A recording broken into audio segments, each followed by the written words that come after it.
It's a pleasure to be here. I'm very excited about the work that went on today and the work that PowerPAC does, and it's a real privilege to be with this incredible group of panelists. My name's Deepak Bhargava. I am here as Executive Director of the Center for Community Change Action, and we work to build the capacity of grassroots community organizations to build the voice and power of low-income people, particularly people of color, to change policies and institutions that affect the quality of life in low-income communities around the country, from immigration reform to economic justice to affordable housing.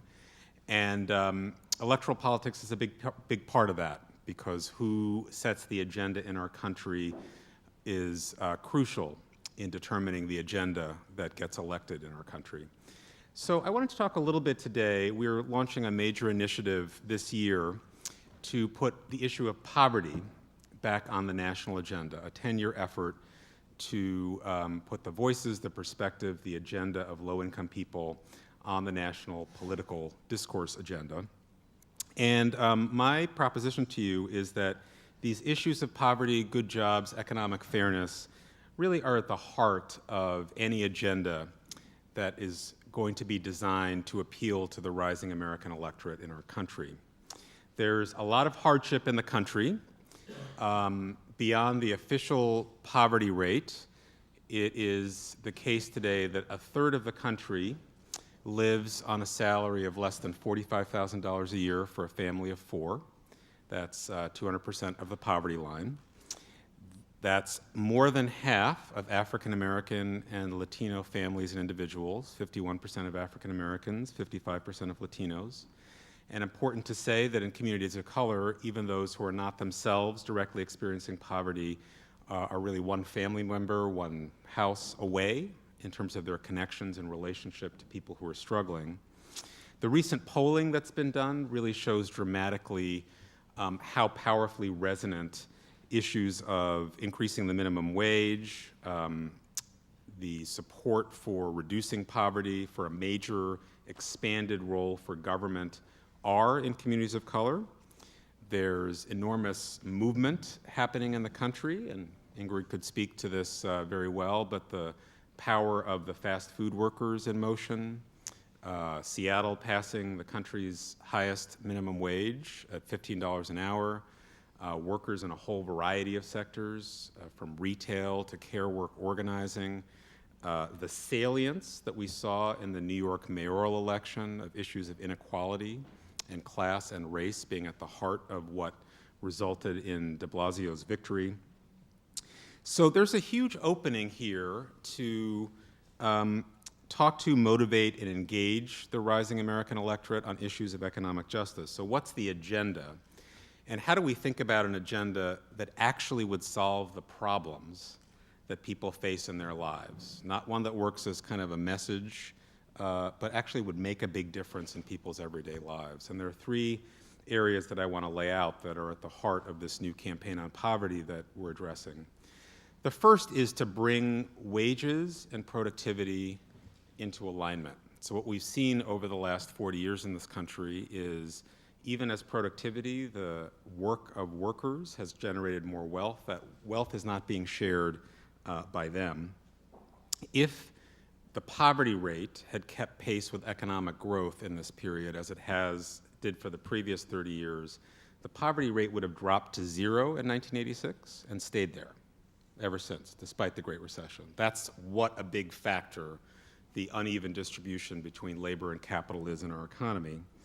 And the predominance of people of color and women in the low-wage workforce make this a central issue, the issue of raising wages, giving workers the ability to bargain collectively around standards in the workplace is a fundamental and should be a motivating issue going forward. The second issue is the jobs crisis. So it may be felt in some corners of Washington in the Beltway that we're through the Great Recession. We're not through the Great Recession. There is a jobs catastrophe that continues to unfold in poor communities and communities of color around the country. We need full employment to be articulated as a central, national, overriding, compelling priority again. It's disappeared from the national debate, and it needs to be put back on the agenda.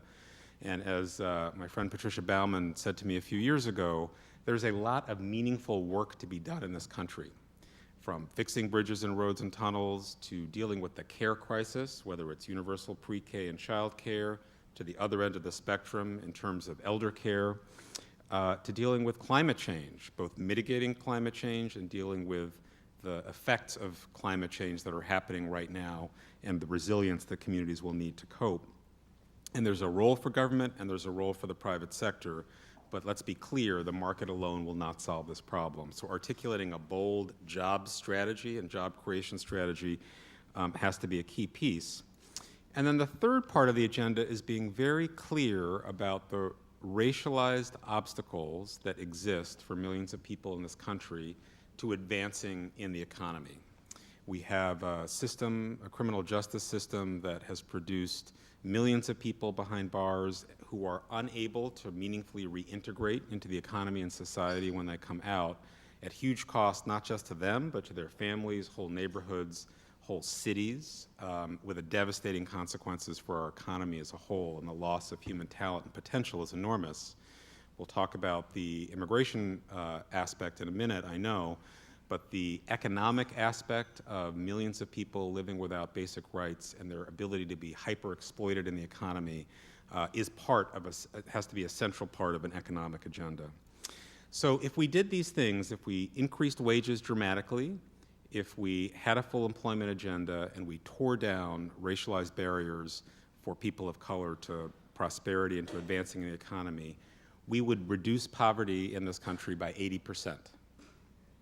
That is a dramatic set of steps that are well within our grasp. We can achieve them, but that discussion is not yet anywhere in the mainstream political discourse, which is why this conference and this discussion is so important. So what we need is politicians who are capable of articulating a much broader agenda, a much bolder agenda on economic justice, and my proposition is that if we see that over the next few years, that'll be the right thing for our economy, it'll be the right thing for the country, and it will be a winner politically in the elections to come. So thank you very much.